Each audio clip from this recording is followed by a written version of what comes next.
आसमान से गिरी लड़की। लीना और उसकी माँ इनग्रिड अमेज़न के पन्ने जैसे हरे भरे नक्शे के ऊपर से उड़ रही थीं। लीना का सिर खिड़की से टिका था, वो अंतहीन हरियाली को निहार रही थी। वे छुट्टियां बिताने अपने पिता ओटो से मिलने शोध केंद्र जा रहे थे, जो जंगल में बहुत अंदर था। देखो माँ, लीना ने इशारा किया। बारिश के बादल। ऐसा लग रहा है जैसे जंगल का दिल गुस्से से भर गया हो। इनग्रिड मुस्कुराई। एक सच्चा जंगल का तूफान मेरी प्रिय। याद है पापा, ओटो ने हमें क्या सिखाया था? जंगल जंगली है, पर यह एक पुस्तकालय भी है। तुम्हें जो कुछ जानने की जरूरत है वो फुसफुसाता है। फुसफुसाहटें जल्दी ही चीखों में बदल गईं। विमान तूफान के उग्र दिल में सीधे उड़ते ही हिलने और कांपने लगा। यात्रियों की घबराहट बढ़ गई। बत्तियां टिमटिमाई और बुझ गईं। फिर एक भयानक कानफोड़ू दरार की आवाज आई, मानो आसमान ही दो हिस्सों में फट गया हो। लीना ने हवा के एक भयावह बहाव को महसूस किया, गिरने का एक क्षण और फिर कुछ नहीं। एक गहरी गीली खामोशी ने उसे जगाया। वो अपनी सीट से बंधी हुई थी, बादलों से मीलों नीचे, मिट्टी और पत्तों में दबी हुई थी। तूफान चला गया था, लेकिन हवा भारी और टपकती हुई थी।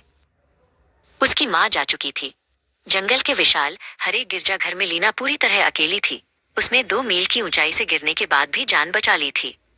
ये एक आपदा में लिपटा चमत्कार था, एक डरावना सच। उसकी बाह में दर्द था, लेकिन उसका दिमाग स्पष्ट था और जीवित रहने के लिए तैयार था। पानी ढूंढो, उसके स्पष्ट दिमाग ने आदेश दिया। उसका पीछा करो। उसे पापा ओटो का नियम याद आया। पानी नीचे बहकर बड़े पानी तक जाता है और बड़ा पानी लोगों के पास से बहता है। उसे एक छोटी धारा मिली और अपनी घायल बाह के बावजूद वो चलने लगी। दिन धुंधले हो गए, एक दूसरे में खो गए। जंगल एक खूबसूरत खतरनाक भूल भुलैया था। उसने पापा की किताबों से जाने पहचाने जानवर देखे, चमकीले तोते और छोटे बंदर, लेकिन वे दूरी बनाए रखते थे। उसके घावों में संक्रमण हो गया और मच्छरों तथा कीड़े मकोड़े लगातार परेशान कर रहे थे। उसे मलबे के अन्य टुकड़े मिले, एक मुड़ा हुआ पहिया, धातु के पंख का एक टुकड़ा, उस भयानक उड़ान के मौन डरावने स्मारक। हर टुकड़ा उसके दुख को बढ़ाता था, पर वो चलती रही। पानी को कभी मत छोड़ना, ओटो की आवाज उसकी यादों में गूंजती रही, उसे आगे बढ़ने की प्रेरणा देती रही। 10वें दिन छोटी धारा एक उचित नदी में बदल गई थी। लीना ने कुछ इंसान द्वारा बनाया हुआ देखा। एक बचाव विमान नहीं, बल्कि किनारे से बंधी एक साधारण आधी डूबी हुई नाव। ये केवल एक नाव नहीं थी, ये जीवन का एक ठोस संकेत था। उसने नदी पार करने के लिए संघर्ष किया और नाव के पास पत्तों व शाखाओं से बना एक छोटा आश्रय पाया। फिर उसने उसे देखा, ईंधन का एक छोटा खाली बैरल और डीजल की एक छोटी नली। उसे याद आया, पापा ओटो ने उसे बताया था कि जंगल के लोग घावों के इलाज के लिए ईंधन का उपयोग करते हैं।